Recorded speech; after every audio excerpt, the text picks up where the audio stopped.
Why I started feeding stray and feral cats in South Florida all began with a pair of glowing eyes under a streetlight one humid South Florida evening. I had just come home from work, the air heavy with the smell of rain and the ocean, when I noticed a small shadow darting between cars in the parking lot.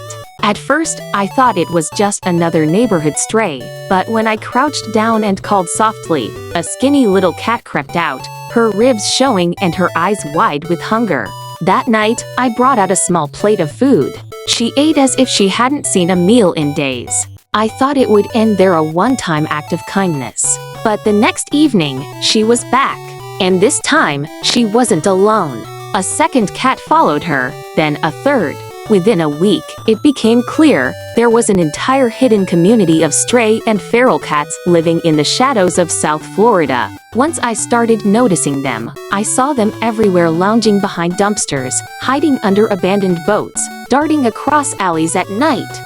Some were friendly, probably abandoned pets who never found their way home. Others were cautious, born feral and mistrustful of human hands. But all of them had one thing in common: hunger. Feeding them became more than just leaving out scraps. It became a mission. I began buying extra food, setting out bowls at the same time each day, and watching as the cats began to trust that someone cared enough to show up for them.